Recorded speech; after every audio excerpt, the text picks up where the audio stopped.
अश्विन महिन्यातील शुक्ल पक्षातील शरद पौर्णिमा यालाच कोजागिरी पौर्णिमा असं म्हटलं जातं. शारदीय नवरात्र आणि विजयादशमीनंतर वेळ लागते ते म्हणजे कोजागिरी पौर्णिमेचे. वर्षातील सर्व पौर्णिमा तिथींमध्ये शरद पौर्णिमा ही सर्वात महत्त्वाची, शुभ आणि महत्त्वाची पौर्णिमा मानली जाते. शरद पौर्णिमेचे व्रत उद्या 16 ऑक्टोबर रोजी करण्यात येईल. या दिवशी चंद्रप्रकाशात खीर तयार केली जाते. शरद पौर्णिमेच्या रात्री देवी लक्ष्मी पृथ्वीच्या दर्शनासाठी येते आणि भक्तांना सुखी आणि समृद्धी होण्याचा आशीर्वाद देते. कोजागिरी या शब्दातच त्याचा अर्थ आहे की या दिवशी कोण जागरण करत आहे ह्या बघण्यासाठी माता लक्ष्मी पृथ्वी तलावरती येत असतात. त्याचबरोबर तिची पूजा कोण करत आहे हे सर्व माता लक्ष्मी बघत असतात. त्यामुळे यालाच कोजागिरी पौर्णिमा असं म्हटलं जातं. या दिवशी चंद्र देखील त्याच्या 16 टप्प्यांनी पूर्ण होतो आणि अमृताचा वर्षाव करतो. चंद्राच्या किरणांमध्ये ठेवलेल्या खिरीचे सेवन केल्याने अनेक रोग दूर होतात असे म्हटले जाते. तसेच देवी लक्ष्मीची कृपाही होते. तर शरद पौर्णिमा म्हणजेच कोजागिरी पौर्णिमा कधी आहे, त्याचा शुभ मुहूर्त काय आणि त्याचबरोबर काय उपाय करायचे आहे त्याबद्दलची माहिती आजच्या व्हिडिओमध्ये आपण घेणार आहोत.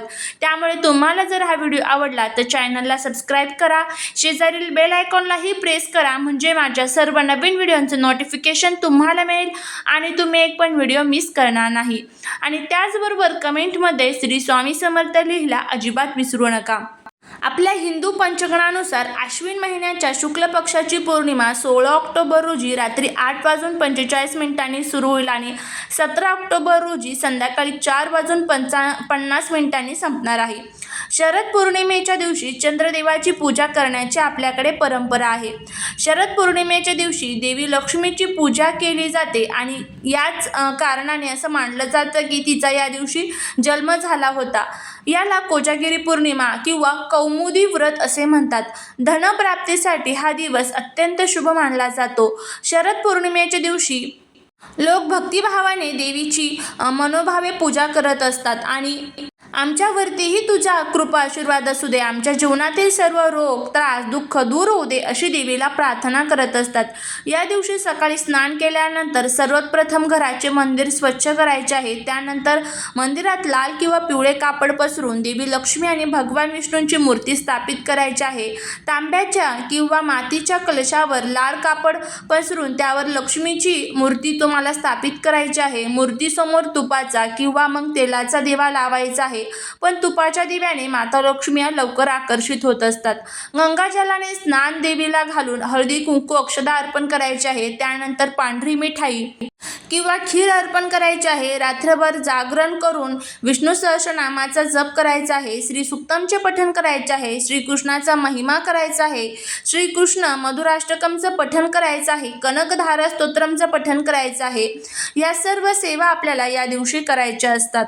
आपण कोजागिरी पौर्णिमेच्या दिवशी रात्री खीर का चंद्राखाली ठेवतो तर बघा, कोजागिरी पौर्णिमेच्या रात्री चंद्र 16 कलांनी बनलेला असतो. त्या रात्री अमृताचा वर्षाव होतो आणि चंद्राच्या किरणांमध्ये औषधी गुणधर्म असतात ज्यामुळे शीतलता मिळते आणि याच कारणास्तव कोजागिरी पौर्णिमेच्या रात्री खीर तयार करून काही काळ ठेवली जाते जेणेकरून चंद्राच्या किरणांमुळे जो औषधी गुणधर्म आहे तर तो आपल्याला मिळेल आणि आपलं जीवन, आपलं आरोग्य हे चांगलं राहील आणि सर्व प्रकारच्या आजारापासून आपल्याला आराम मिळेल. यासाठी चंद्रप्रकाशामध्ये ही खीर ठेवली जाते.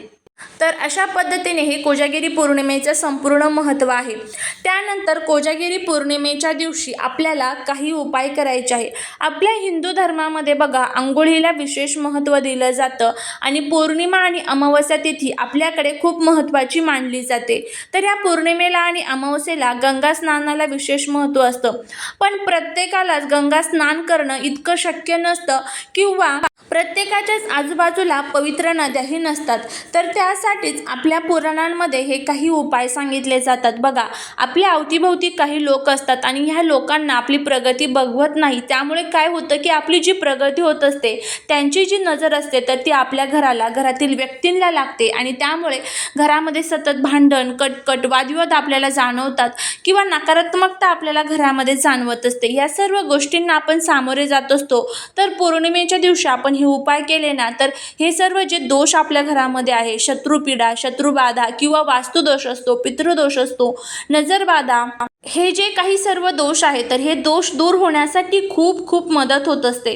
त्यासाठीच पौर्णिमेला आपल्याला काही उपाय करायचे असतात आणि आपल्याला अंघोळीच्या पाण्यामध्ये जर आपण काही वस्तू टाकून अंघोळ केली तर आपल्या सर्व त्रासातून सुटका होते. आता बघा, हे जे उपाय असतात तर ते आपल्याला वारंवार करायचे असतात.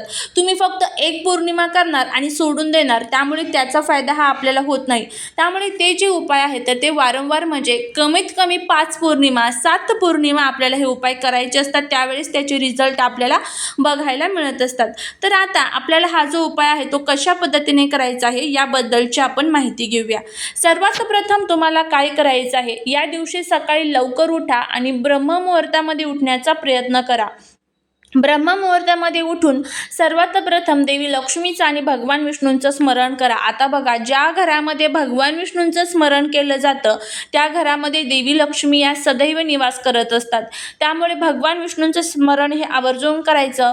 ओम नमो भगवते वासुदेवा या मंत्राचा जप करायचा आणि त्यानंतर तुम्हाला आंघोळीसाठी जायचं आहे. आंघोळीसाठी गेल्यानंतर तुम्हाला थोडंसं गार किंवा गरम कोणतंही पाणी तुम्ही आंघोळीसाठी काढून घेऊ शकता. त्यामध्ये तुम्हाला आता मी ह्या ज्या वस्तू सांगत आहे, 2 ते 3 वस्तू आहेत, त्या वस्तू तुम्हाला त्यामध्ये टाकायच्या आहेत. आता कोणकोणत्या वस्तू आहेत तर ते आपण बघणार आहोत. सर्वात महत्त्वाचं, आपण जे काही उपाय करतो तर त्यावरती आपली श्रद्धा असणं, आपला विश्वास असणं तितकंच महत्त्वाचं आहे. मनामध्ये आपल्या श्रद्धा नाही, विश्वास नाही आणि तरीही आपण उपाय करतो त्यावेळेस त्याचे फायदे हे आपल्याला होत नाहीत. त्यामुळे नेहमी श्रद्धा आणि विश्वास ठेवून उपाय करत चला. तर आता काय करायचं आहे, सर्वात प्रथम तुम्हाला उद्या एक प्लेट घ्या. त्या प्लेटमध्ये हे सर्व साहित्य तुम्हाला ठेवायचं आहे. सर्वात महत्त्वाचं, उद्या तुम्हाला सर्वांनाच माहीत आहे दुधाला विशेष महत्त्व आहे उद्या. त्यामुळे उद्या आपल्याला 1 चमचाभर गाईचं शुद्ध जे दूध आहे तर ते आपल्याला घ्यायचं आहे आणि आपल्याला ते त्यामध्ये त्या प्लेटमध्ये टाकायचं आहे. 1 चमचाभर गाईचं शुद्ध दूध, त्यानंतर गंगाजल. आपल्याकडे आजूबाजूला कुठेही जे पूजेचं साहित्याचं दुकान असतं तिथे एक छोटी 10 रुपयाची बॉटल मिळते, तर ते तिथून गंगाजल तुम्ही विकत आणू शकता किंवा ऑलरेडी तुमच्या घरामध्ये असेल तर तेही तुम्ही वापरू शकता. दूध आणि गंगाजल एक चमचाभर तुम्हाला घ्यायचं आहे आणि त्याचबरोबर उद्या तुम्हाला तुमच्या अंघोळीच्या पाण्यामध्ये गुलाबाच्या पाकळ्या ज्या असतात तर त्या टाकायच्या आहे. आता गुलाबाच्या पाकळ्या नसतील तर गुलाबाचा अत्तर तुम्ही टाकू शकतात. गुलाबाचा एखादा परफ्यूम तुमच्याकडे असेल तर तेही तुम्ही टाकू शकतात. गुलाब हा लक्ष्मी देवीला अतिशय प्रिय आहे. त्यामुळे आपल्याला ह्या सर्व वस्तू ज्या आपण टाकलेल्या आहेत तर त्या सर्व लक्ष्मी देवीच्या प्रिय आहे. आणि जे दोष आहेत तर ते दूर करण्यासाठी आपल्याला काळे तीळ आपल्याला त्यामध्ये टाकायचे आहेत. काळे तीळ, तर हे सर्व वस्तू आपल्याला त्यामध्ये टाकायच्या आहेत.